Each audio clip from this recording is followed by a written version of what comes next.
I've always been a bit of a tech geek, fascinated by the depths of the internet. So when my friends and I started talking about the dark web, my curiosity got the better of me. We joked about the hidden corners of the internet, where you could supposedly find anything if you knew where to look. It was all fun and games until I decided to see it for myself. One night, after hours of browsing through forums and following links, I found myself on a site called The Black Room. The site's design was simple, almost innocent, but the content was anything but. It was filled with cryptic messages and links to live streams. One of them caught my eye. Watchers wanted. Without thinking twice, I clicked on the link and was taken to a live stream. The screen was dark, the image grainy. A chat box on the side filled with messages from other viewers, their comments ranging from casual to downright disturbing. I was about to close the window when the camera's focus sharpened, revealing a small, dimly lit room. In the center of the room was a chair, and on the chair sat a young woman, tied up and gagged. My heart raced. I wanted to look away, but I was frozen in place, my eyes glued to the screen.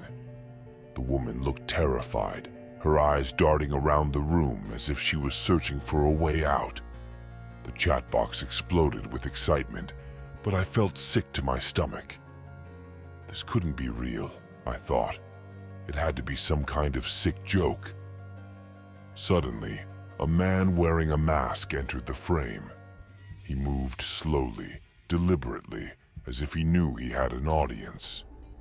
The chat box went wild with anticipation, but I could barely breathe. The man approached the woman, whispering something in her ear that made her sob uncontrollably. He then turned to the camera and spoke. "Welcome, watchers. Tonight you will witness something truly unforgettable." I tried to close the window, but my computer froze. Panic set in. I pressed the power button, hoping to shut everything down, but the screen remained unchanged. The man in the mask continued his speech, detailing the horrors he planned to inflict on the woman. I couldn't take it anymore.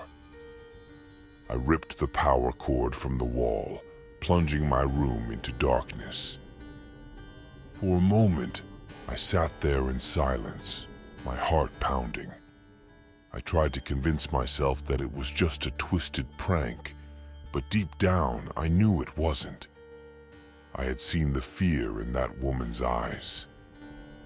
I spent the next few hours scouring the internet for any information on the Black Room, but it was as if the site never existed. Over the next few days, strange things began to happen. I started receiving anonymous emails with cryptic messages and links to more dark websites. My phone would ring at odd hours, but no one was ever on the other end. I began to feel like I was being watched, a constant nagging sensation that I couldn't shake. One night, as I was trying to fall asleep, I heard a soft tapping at my window. I lived on the second floor, so it was impossible for anyone to be there. The tapping grew louder, more insistent. I got up and cautiously approached the window. Peeking through the blinds, I saw nothing but darkness. The tapping stopped, but I could still feel that eerie presence. Things escalated quickly from there.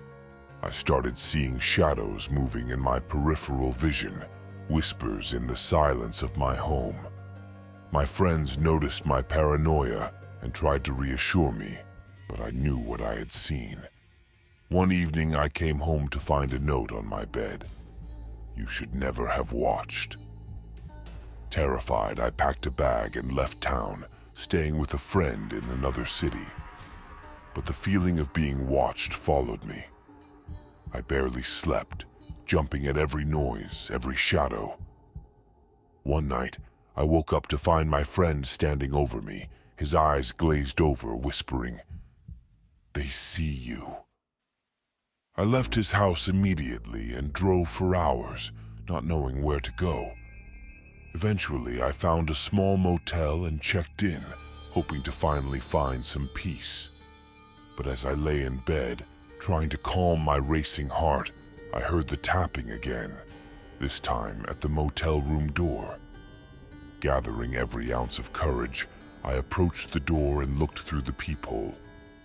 There was nothing there. But when I turned back, the room was filled with shadows, moving closer and closer. The whispers grew louder, a cacophony of voices saying, "You watched." The next morning, the motel staff found me in the corner of the room, muttering incoherently. I was taken to a hospital, diagnosed with severe trauma and paranoia. No one believed my story, attributing it to a mental breakdown. Now, I live in constant fear, never staying in one place for too long. The dark web had shown me horrors I could never unsee, and the Watchers were always with me, lurking in the shadows, waiting for the perfect moment to strike.